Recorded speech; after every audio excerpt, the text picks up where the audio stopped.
All right, my friends, welcome to episode 428 of Prof and Dev Play Games. My name is Larry, the professor at Prof Plays Games on Blue Sky. Over there is Anthony, the dev. How are you doing? Pretty good. At Summerspeak on Blue Sky. Oh, shit, we can go back to it. At Summerspeak on Blue Sky. Blue Sky is interesting. It feels like Twitter, but quieter. Oh, it's kind of... It's definitely quieter, and that's okay. Yeah. I'm very okay with that. Sort of like that, yeah. How are things? Things are fine. It's just spring, and my allergies are not great, even with meds. Not great. I don't even want to imagine what it would be if I wasn't taking some allergy meds. Yeah. Oh, man, that's awful. I'm like, man, there's so much freaking pollen in the air up here right now. Mm-hmm. That's what we get for living in I live in a place that's very green with lots of plants and flowers all the time at this time of year. The plants are alive. They are. Yeah.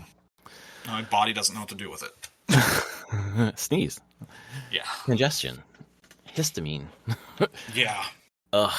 Well, speaking of... Nope, I can't make a segue. This week, we are talking more indie games. It's the Indie World Showcase. That happened this last week from Nintendo, their little mini direct. So last week we said we'd be talking about a Nintendo Direct. We sort of got one. And there are a lot of games that were quite different than what we saw at the III, which was really nice to see no overlap. These games got a little more room to shine, which was nice. Where do you want to start? Overall impressions, piece by piece? What do you think? Yeah, we can start with overall impressions. I thought it was okay. It was fine. Generally good. I don't think there was anything that I was like super like yes, best thing ever. I mean, there was no Silk Song. Nope. There's nothing big like that here. A lot of cool small indie games though throughout. Yeah, I felt that most of them were like really quality indie games. Yeah. There are 3 things that I was super excited about, but the other ones were really, quite good. And I don't know, I've probably listened to 4 or 5 podcasts since, and everyone's excited about something different. There was a variety. Yeah. That'd actually be a great place. What 3 caught your eye the most? Well, first one, I am the most excited about this one, is A Little Kitty Big City. And I'm excited about this one because my daughter loves cats. She would love this, but it had a date finally. May 9th it's coming out. So I've shown her a couple trailers before, and she was really excited, but then I showed her a gameplay video that's up on YouTube. It's like a first half an hour or whatever, and the cat kind of roams around fences and walls and things, knocking over plants, and they shatter on the ground. And my daughter's like, do I have to break the plants? I'm like, I don't know. She's like, I think I have to get, like, open the path up. And I was like, oh boy, maybe this isn't the game I thought it was. I remember early on playing Untitled Goose Game with her. It was, years ago, 2 or 3 years ago, and she didn't like that the goose was mean.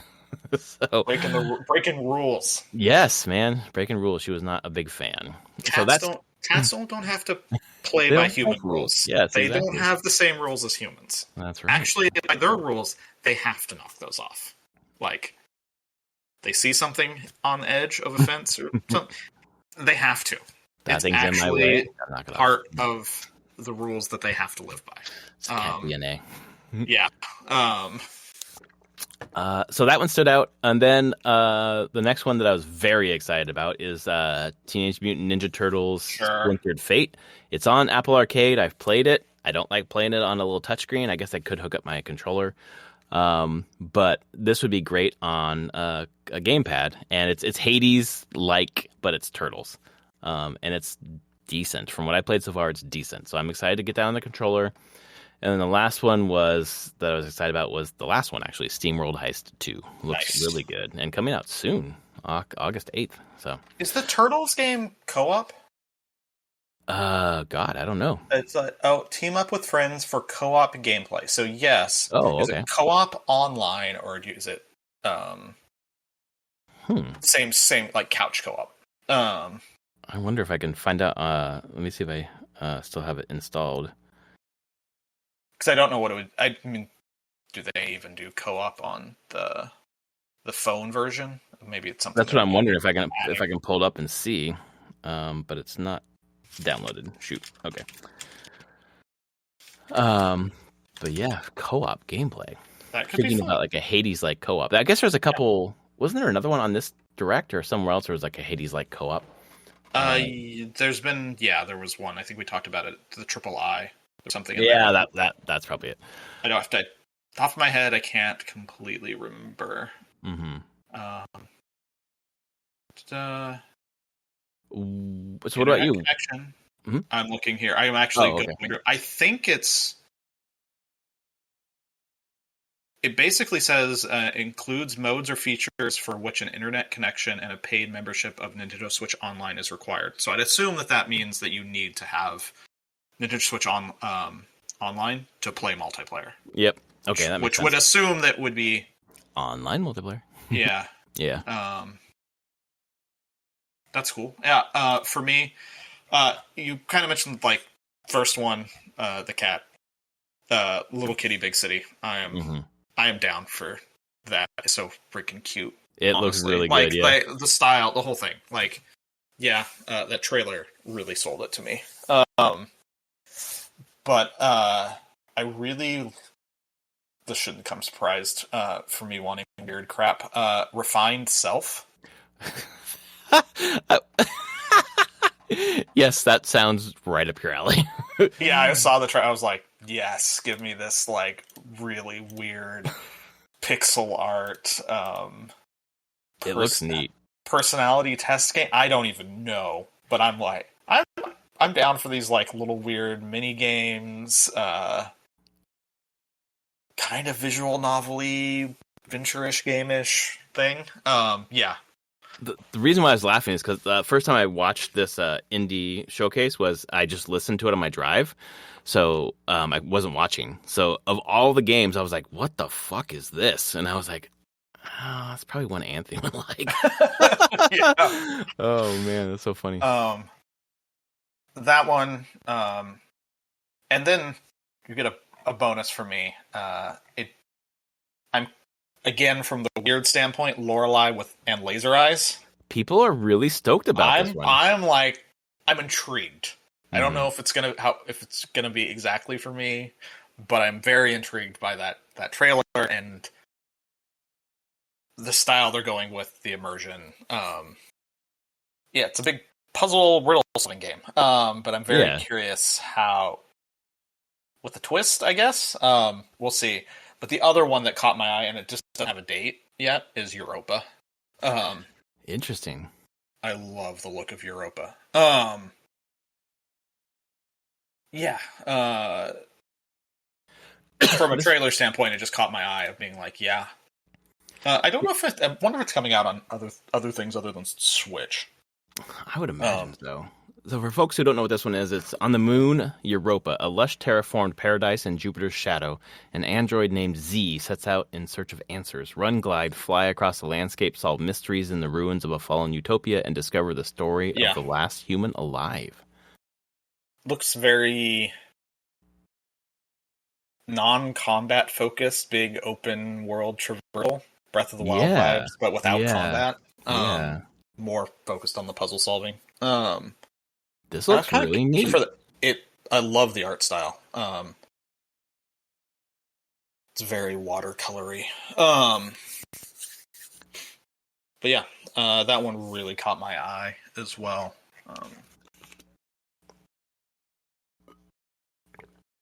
Yeah, that's kind of where I was. There was a bunch of other just neat stuff in here. Like you said, SteamWorld Heist 2 looks cool. Had that been announced yet? No. I think this was the first time. So they announced it and gave it and dated it now. Exactly.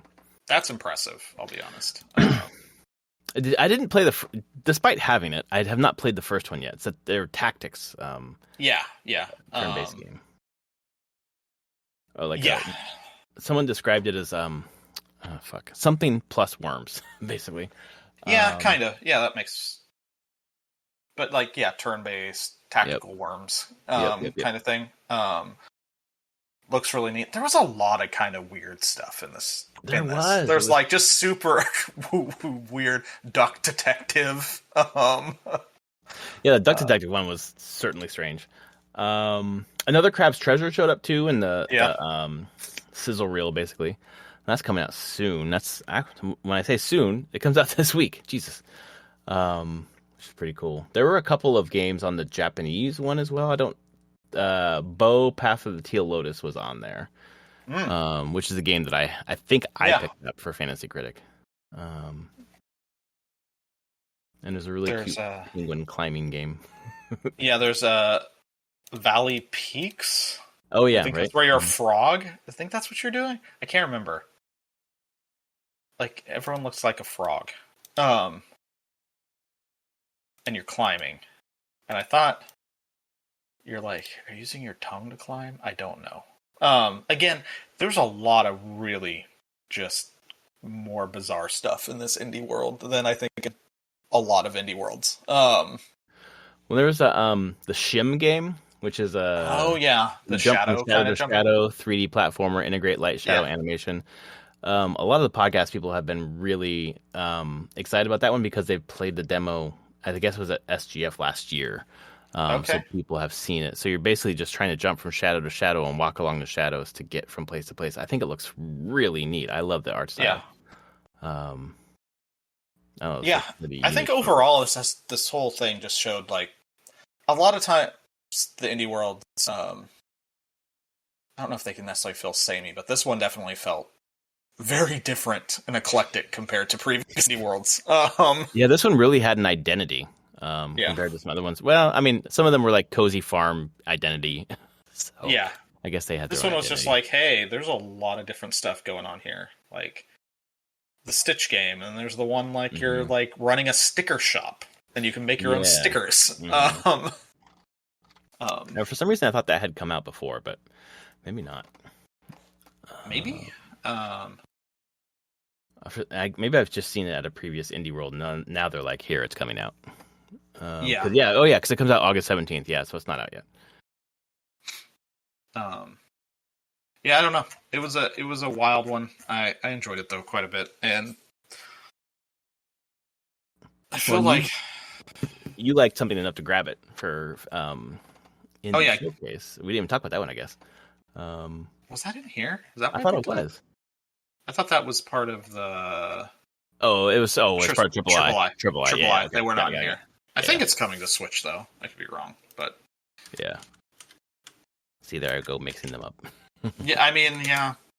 That's the thing this was just another chunk of indie games. Yeah. It was kind of nice to split them up though, so these ones got a little bit of room. One of them is already on Steam. I think it's already on Steam, and that was in this showcase. It was a 2D platformer, kind of almost Celeste-like. You got the air dash, and shit happening. Yep. Cool. Overall awesome. I wonder what it says about when Nintendo's going to have a full Nintendo Direct. Like, there's some nice indie games here to fill the gap, moving towards summer and through summer, to be honest. June, I thought. Yeah, end of May or June. Yeah, is my thought now. That sounds right now. Yep. It'll be somewhere around the time that we're not having E3, but all these Sony and Microsoft and Nintendo is going to be in there somewhere. Are going to give us the major beats for the back half of the year. And Nintendo will kind of try to. I assume they're going to announce the Switch 2 at some point here. I kind of feel like it's going to be a June thing. Like, here's the games for the back half of the year, and here's Switch 2, and maybe a couple things for.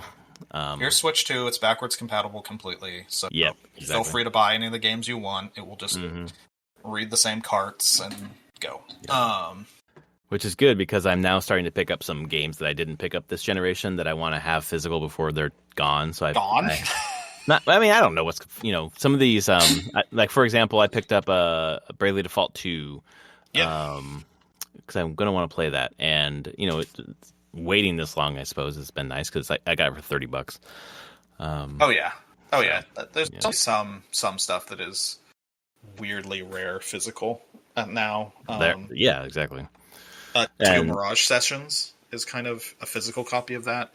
Although you have that physically on Wii U? I have it physically on Wii U, but I also picked it up on Switch digitally. That's fine. That should be Yeah, I know that one was kind of a pain to find physical for Switch. I eventually found it, but yeah, you have a physical copy of it. I have a physical copy of it now. I bought it digitally, but I picked up a physical copy because I was just like, I kind of want to own this one physically. Yeah. It's such a weird one, right? It's gonna be like the one that like no one played, and it's like, oh, I want that. Yeah. Sold out. There was one not for Switch. When talking about physical stuff, I just watching the Print Gorilla do their streams. In one of their stores, in their rare case, they had Final Fantasy VII Remake Intergrade PS5 physical. $150. So what was on that? That's both the remake and Intergrade, right? And Intergrade all together physically on a disc. Mm-hmm. And it looks like they printed it, a very small print run of it, and then nothing. Oh, that's interesting. So it's actually it's rare to find the physical copy of that. Wow. The North America physical copy. Sure. The Japanese physical copy you can get easily, because Japan, who we always talk about being like, you have this perception of being very like futuristic and like forward thinking in that way of like digital buying. They're not. They like physical media a lot. In the fact that games that come out in North America that are like include one, or like bundles that include one game and digital downloads for additional games in the series, in Japan it's all on the cart. Oh, that's very cool. More reason to shop Play Asia a little bit more. Yeah, because certain ones are. There's like, Japanese customers do not like the consumers do not like the additional download aspect. Mm-hmm.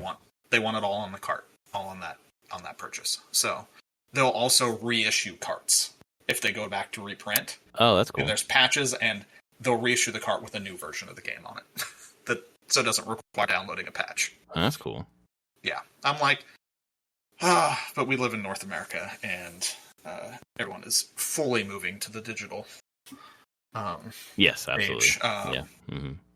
Talking about deals, Walmart just was like doing huge amounts of regionally. None of them up here are doing it in Washington, but they're clearancing their video games out. I saw somewhere on Reddit, it was just like these games. It was like $20 for Star Ocean R or whatever. Yeah, and other stuff like that. Yeah, it was like bigger games, and they're just like, no, clearance, get this stuff out. They're just like clearing their shelves. They are. I think they're getting rid of a lot of their physical games. Target is, as all they've stated this much. Target's getting rid of a lot of their Blu-ray, DVD, and games physically. That's sad. Yeah, I think it's going to be pretty.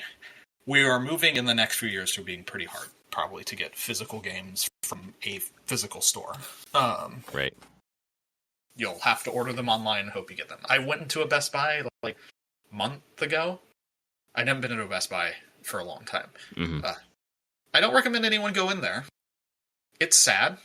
There's like nothing anymore? No, they're like selling drones and wow. like weird stuff. And I'm like, what's the video game? The video game section is just depressing. There's like nothing there. Although on their website you can get all sorts of physical stuff, but it's just not in store at all.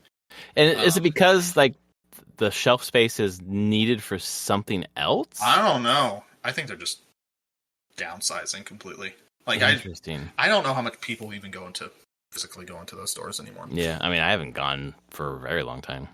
Yeah. And when I did, it was for Amiibo. That's the last real time that I went in. So I don't even know. But it has been making me go like, oh, it's going to be harder to get physical goods. But in there's North America, at least. But there's no way that you think that the Switch 2 is going to be digital only, right? No, because again, Japan, they want carts. They want physical media. Got it. Always have.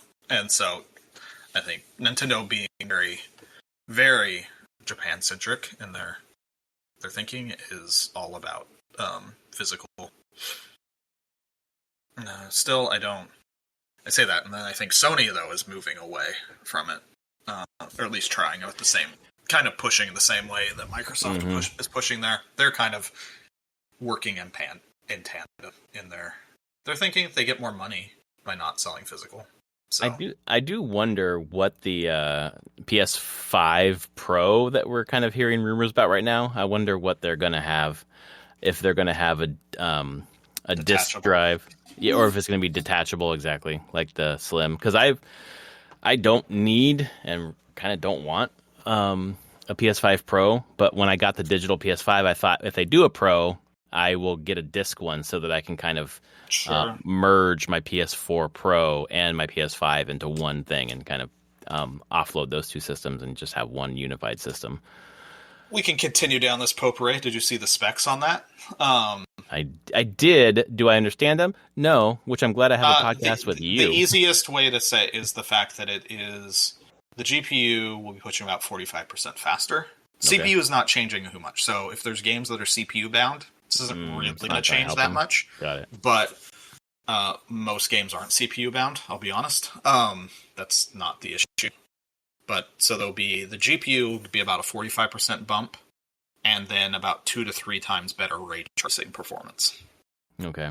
So games are just going to run much higher frame rates. Okay, you think we're going to have ray tracing more consistently have not have to choose between performance and graphics mode? Yeah, I think you could probably just choose graphics, and you'll still hit like 60. Yeah.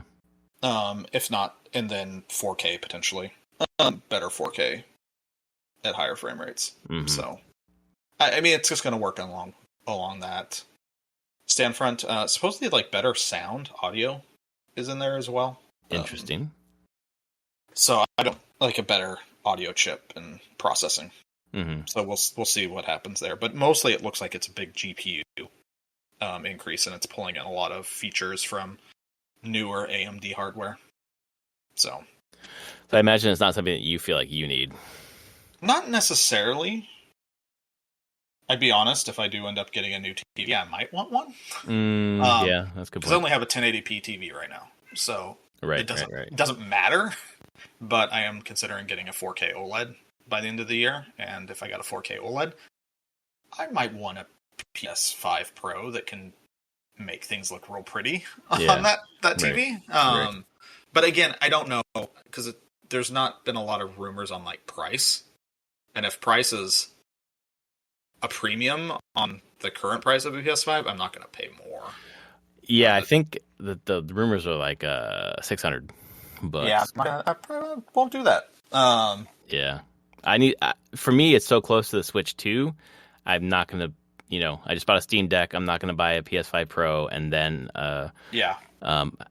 Steam or a fucking Switch 2. But I would like to unify those systems, like I said, but I don't need to do it now. Like towards end of whatever, end of the generation. If the PS6 is not backwards compatible all the way back to the PS4, then I would probably need to get it. But otherwise, I don't. It's not a need.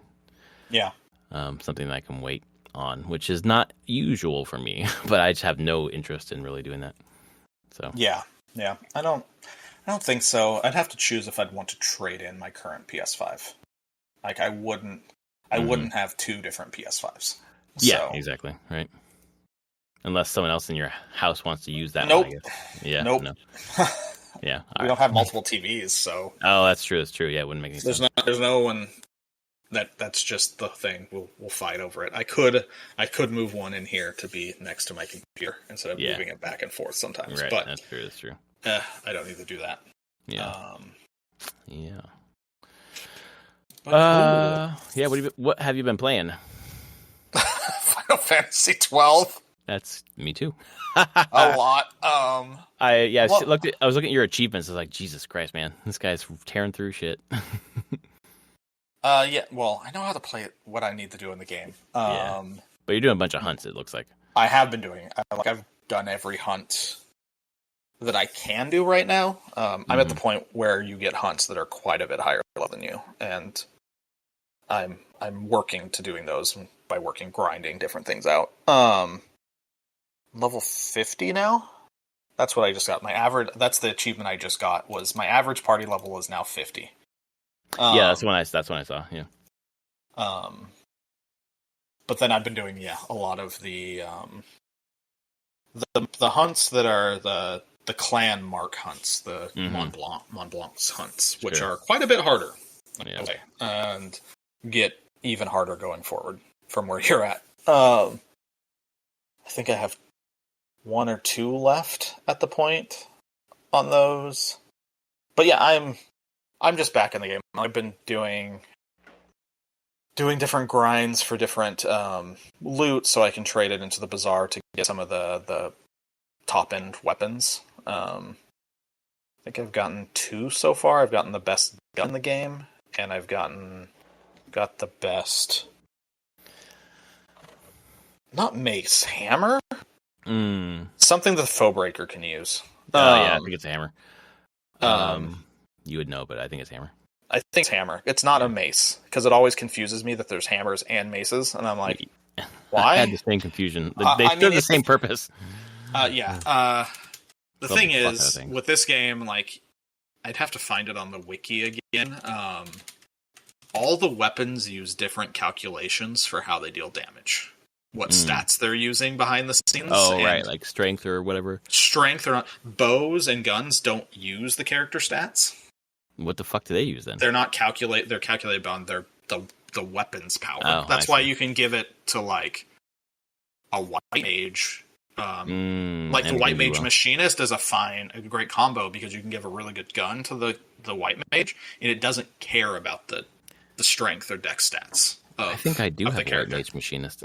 It's a good one. That's a Bosch kind of feels that way. I ended up getting I have all 12. So I switched them all up so that or not switched them all up, but purposely set out to use all 12. Yeah. It's very, you can get real deep. White mage machinist. There we go. Yep.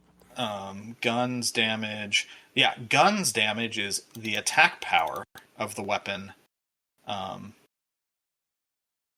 times a random number between 1 and 1.25 squared. That together, and then squared that, and that's the damage you do in a shot. So it has nothing to do with the stats of your character. That's interesting. Are people discovering this by looking into the code or by doing the math themselves? I don't know, because some of these are real complicated. I'm like, how would you just figure this out? That's what I was wondering, man. Jesus. And I think I've looked at this before back in the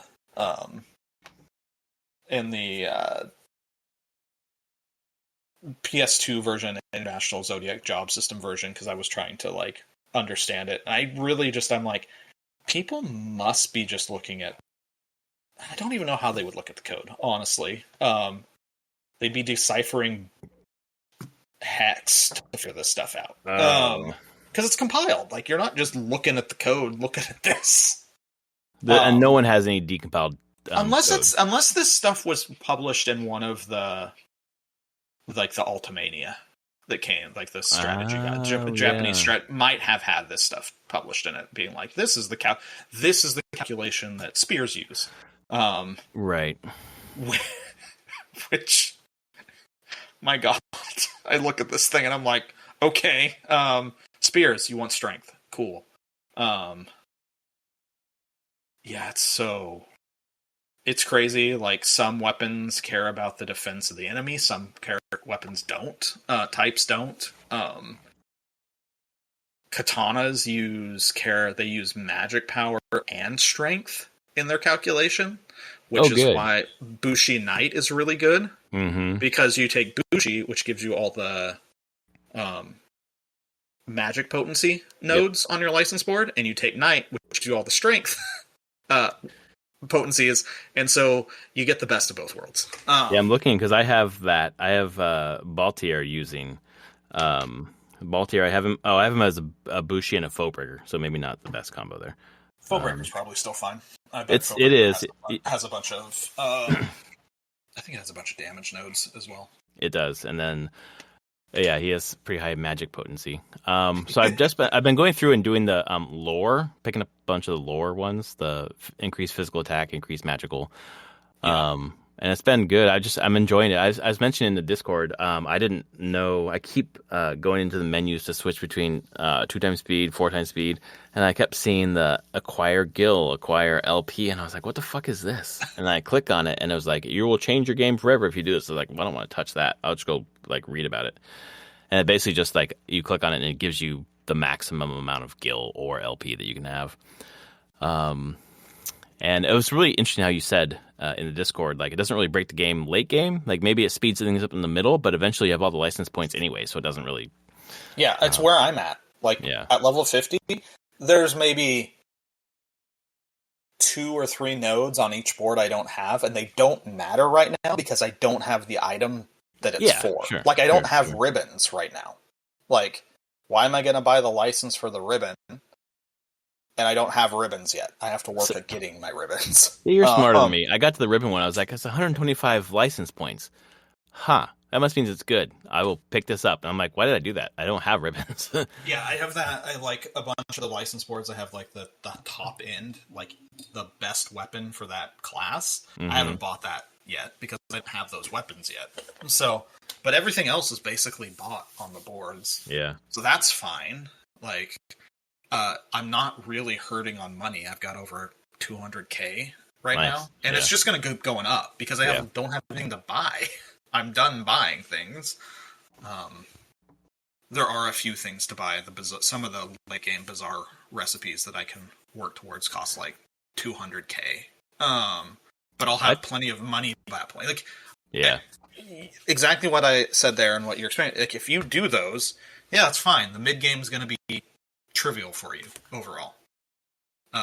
Late game is not, because weirdly a lot of that stuff, even with the best weapons and everything in the game and all the license board, I think you'll beat the story. You can easily beat story fine with that. But if you're doing all the other hunts, that's not the most important thing. Yeah, it's not even levels. It's just like, how well can you play this game? Yeah, like, can you manage the systems in place? Because you need to manage those systems. That's how you beat these bosses. Well, at a very minor level, it's how I felt with Demon Wall, where the podcast I just recorded with Travis, the RPG backlog episode 3 or 4. I was like, I couldn't beat the Demon Wall 5 or 6 times, and finally I ran, and then I could beat him. He's like, you didn't beat the Demon Wall then? I was like, what? He's like, you beat the mini one, but you left the other one. There are 2? I did not catch that there were fucking 2. Because that's why when I talked to you a couple weeks ago or whatever, I was like, I finally beat it. No, I didn't. So I leveled up, ground levels a bit, and went back and got my ass handed to me several times. But then did the arrow trick where I put reflect on all 6 characters and learned that I can target my characters with attacks, which was important. And then just started melting Demon Wall because I had 2 mages that could cast arrow. But even then, why did you have to reflect? If you put reflect on your party and then you use arrow, when you hit your party with arrow, it's 3 attacks bouncing off of you into the demon wall, as opposed to using 1 arrow on the demon wall. Right, because it's area of effect. Right. Yes, exactly. So that's what I was forgetting. Arrow hits everything. Exactly. So I was doing that, and then I did mist. So I got 7 hits on mist just fucking by trying to, shuffle and hit at the right time or whatever. I love that system. So I got 7 and I got Cataclysm. And then I was able to swap in my characters and do 1 more. And I got 3 and I got Inferno. And then I just kept doing the arrow. And still, I beat Demon Wall with like 2 feet before I got crushed. It's a hard one. It is meant to be a hard fight. You're meant to run on that one for a while. And I did, clearly. Yeah. But then I got, I opened the switch and went down. It's like, there's going to be something cool down here. And no, it was just 1 moat. No. Like you posted in the chat. And the PS2 version, there was a weapon, a really cool weapon. Yeah, it's like Demon's Bane or whatever. I think you might get Mont Blanc might give you some bill for doing it if you talk to him. But I just want some cool weapons. You're not there yet. No, I guess not. I thought I was like halfway through the game, but maybe not. Yeah, it gets. I think story-wise, you're getting halfway through. Things start getting further away. There's a little bit more space between things. Mm-hmm. But you get cool. You get different weapons, and then you will start getting there's a bunch of abilities and spells that you can't get in stores. You have to find them. Well, that's funny that you say that because when I heard from Travis that the whole demon wall thing, and then I was looking up, well, how do you beat that guy? And they're like, oh, arrow is a good strategy. I just used reflect. I'm like, okay, cool. Went looking to buy reflect. I'm like, what the fuck? I can't buy reflect? Nope, it's just in a chest in part of the sand sea or whatever that I didn't search yet. So I went and found it. Like, okay, now I have reflect. Great. That is what you get rewarded with for exploring the maps. Yeah, I appreciate that. That makes me want to explore. There's probably 9 out of 10 chests are just gil or simple things, but that 1 out of 10 is a pretty cool thing. Like what did I miss this time through? Silence. Oh, it was something very trivial that was just sitting in a no, I don't think it was silent. Maybe it was. I can't remember. It was somewhere just sitting in the western sand, and I just missed the chest as I was running through. And I'm like, why don't I have this ability? Right. Oh, I had to go pick it up from you. It was like 2 minutes for me to go grab it and be done. But it was still like, right.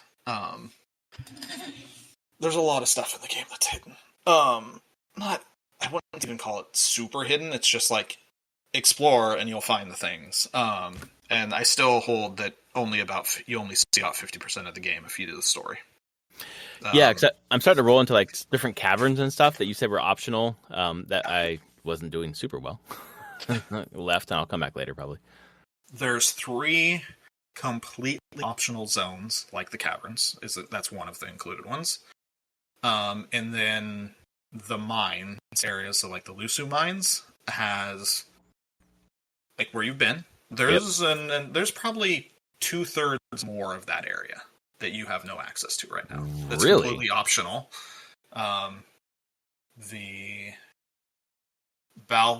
There's more stuff down in where the Balfenheim passage. You can get back in there.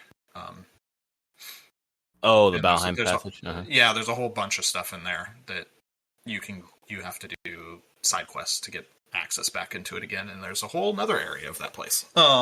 Dude, there's so much. There's a lot, and like I said, you don't ever have to touch it. Yeah. To beat the game, like that's not this game. This game is meant to be like, if you just want the story, play through it, you'll get to the end, and great. But if you want to explore, you will be rewarded for exploring. And is it with story as well, or really just items and things? There's story. It's lore. I would say it's much more world lore. Like, all the areas actually do have lore around them, and mostly it's if you do hunts, they send you to these areas. Got it. The hunts really breadcrumb you through the world, but you start learning about, well, what is this area? What is this? Why is this here? Flushes out some of the stuff where the characters are talking about things, and it's like, oh, I can actually go to that area. The story doesn't require me to, but I can go. Yeah. Well, I mean, how far? You're far enough to know. You know about. They've talked about Nabadis, right? The whole city that was been destroyed. I actually don't think so. Unless I missed it. I may have missed it. You may have missed it they were talking about the Nethicite and like the Dawn Shard, the big explosions and everything. Mm-hmm. Like a whole city has been wiped out. Oh wow. Because of their experimentation with Nethicite? Yeah. Oh shit. All right. Yeah, I think I missed that. Yeah, they talked about that. Like, characters reference, they're like, oh, like Nabadis. This is what happened to Nabadis. Or they make reference to it. Yeah. But it is totally a place you can go. Higher level, but there's nothing that requires you to go there. Though. Yeah. So it's such an interesting. It's so interesting. I've been listening to some podcasts about the background of the development and how it was like the Guinness Book of World Records holder for the longest development cycle. Not anymore, obviously, but it's 5 years. 5 years. Yeah. And now we're like 5 years. That's nothing. That's nothing. But it was like the the friction between Matsuno wanting like basically like Bosch or something, like an older character being the main character, and Square kind of wanting a younger character for the audience. That's gotten like become. I want to say is like I take that with a grain of salt. Because Matsuno's come out and said that that's not true. Oh, interesting. Okay. Well, I would believe. But I don't know, because that's what I heard for a long time until Matsuno gave some, like, he was on Twitter and was like, that's not true. So I don't know. I'm sure I feel like there's a grain of truth somewhere in there about, like, tensions between what his vision and what, like, the board and executives wanted from a mainline Final Fantasy. But is that the thing? I don't know anymore. Because that would have been a long running kind of like rumor until he shot it down. Like for years, everyone's like, "No, he only wanted an older," and he's like, "No, we wanted it." He's like, "No, this is how I wanted it framed, actually." But I do think there is some. I don't even know. It's hard to say anymore. It feels very muddy on what was his and what got changed after he left. Because I feel like a lot of the people on the team still respected what he left them with and didn't want to screw that up. Because everyone I know of is still on very good terms, and Matsuno has come back and done contract work on a bunch of Square Enix stuff. Like most recently Final Fantasy XIV stuff. He's still like clearly in good relationships with these people. So I don't know. So hard to say, but so maybe that's true. That is a common thing that people say. Right.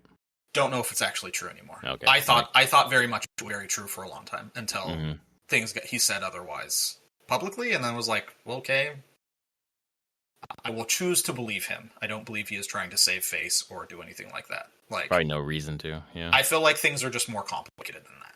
Yeah. So I just kind of like play through it. It's a very weird mainline Final Fantasy. I'll be honest. Well, it is like now, I'm at the point now where like Vaughn was my main character for a long time, and now I'm like, I think Ash is the main character of the story, so now I use her as my party leader. And I'm more freeform now. Like I'm just like Vaughn and Penelo don't have a ton to do with this story, at least for me right now. Like I thought we were like there was like a brother like going after someone who killed his brother or framed his brother or or what the fuck ever. But that seems to all have dropped away. I think he had a screenshot of like where he kind of talks about that. Yeah, I did. Yeah, like that is his arc of being like, I don't think I need revenge anymore. Yeah, I'm not running anymore. I'm not. Yeah, like I accept this. Like I'm. Yep. Something bigger is going on, and I'm just going to see where this goes. Yeah, exactly. It's the shift. Shift of his character, and for the most part, you're like, okay. Guess and now it's very shifted much more to Ash's story, I think, for the rest of this. I just thought like Vaughn would want to go after Bosch's brother, whose name escapes me right now because I haven't heard his name in forever. Not Gabranth, is it? It's Gabranth. Yeah. Oh, okay. Yeah. Judge Gabranth. Yeah. I don't even know if they say his full name in this game. Yeah. I don't know. His first name is Noah. Nope. Definitely don't remember. They have not done that, and I don't know if they ever do it anywhere in this game. That kind of came out in like supplemental material, like guidebooks and stuff. But yeah, I went looking for the Final Fantasy XII Ultimania, like I have the remake, but I didn't find it. I mean, there's only a Japanese version. Oh, it never got translated? Nope.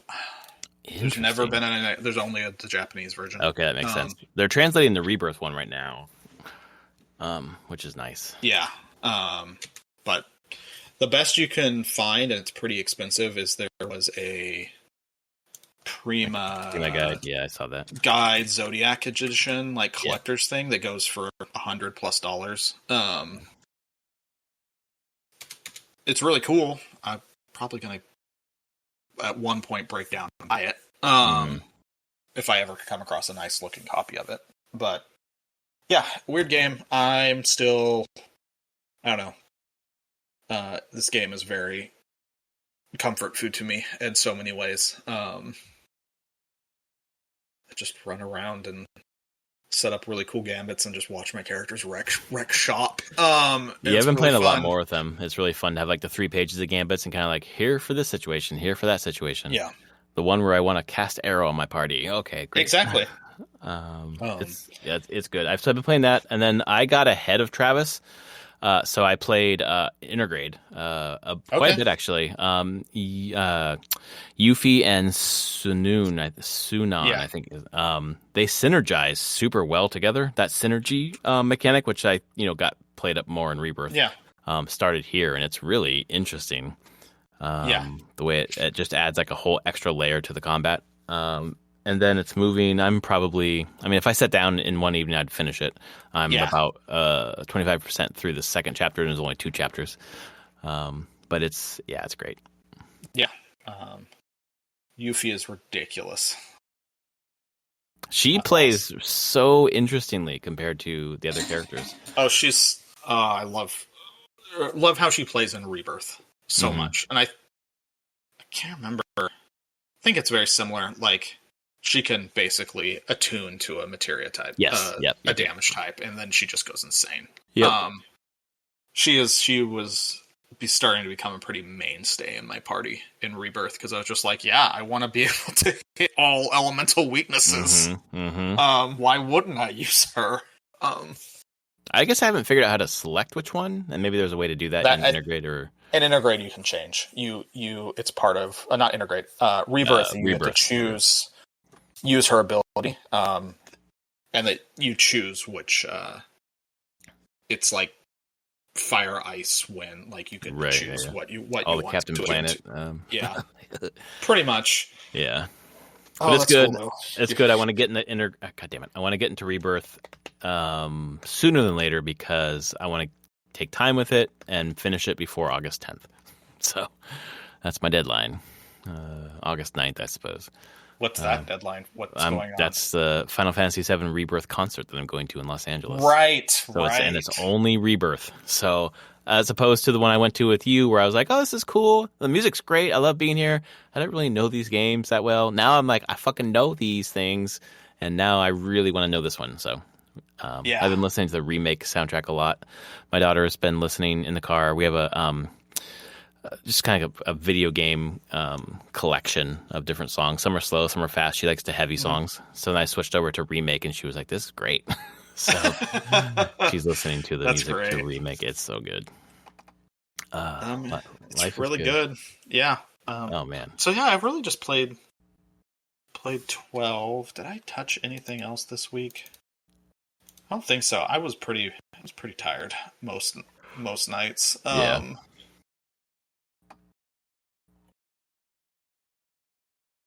No, I think that's it. I don't think I touched anything else here. I'm pretty boring on that front, and I think I probably will be for a little bit, because I'm not going to dive too far into anything. Are you coming back to Rebirth? I will hit back to Rebirth. I'm starting with the inkling of getting back to it and push through the next couple areas. Yeah. It's time. I feel like I just need to be better at its combat. I'm fine with bosses. I'm fine at, but like, I sometimes just get wrecked in the open world, and I'm like, why? Why did I get wrecked? What's happening here? Yeah. I hate these guys. That's kind of what Travis was talking about with 12, where he was doing fine at the bosses, and he just kept getting beat up by mobs. I was like, well, that's interesting. I'm getting my ass kicked by bosses. No, actually, that's not true. So. No. There were several fights that I finished with like one character and like 50 health or whatever. But I don't think it was a boss though, because the bosses have been pretty easy actually so far. Yeah, you're not there where the bosses are going to be terribly hard yet, but you're getting to the point where they're starting to get a little like, you'll get random spikes. I will say they'll be like, I've been fine on the bosses, and then you'll be like, what is this? Like, whoops. Yeah. But very cool. Yeah. I got nothing else. That's fine. Everyone, thank you. Full of snot. Yeah, no. Let's let you rest and let me get back to Final Fantasy XII, which is something a year ago I would never have thought was going to happen. That you're playing it. I know, man. It's great. It is really good. I am enjoying it quite a bit. Anyway.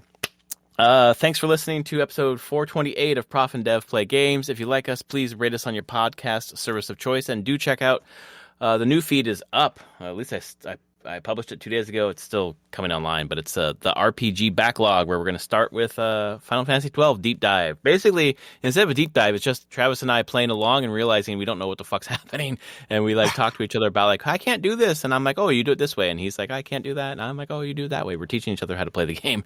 It's like the blind leading the blind. If you like that kind of thing, come check check it out. That's really funny. It's really funny. Like, can you turn gambits off quickly? Yeah, apparently you can. Can you hit your party member? Yeah, apparently you can. Yes, you can. It's right down there at the bottom of the screen when you're selecting targets. Yep, it's like right LBRB. Yep, exactly. I was like, I saw that today. I was like, or yesterday. I was like, oh shit. Okay, yep. Now I get it. It's not gonna call it out to you, but it's the information is available for you. Yep. It's testing my reading ability, but that's fine. All right, my friends, we'll see you next week. Thanks so much for listening. Later, everyone.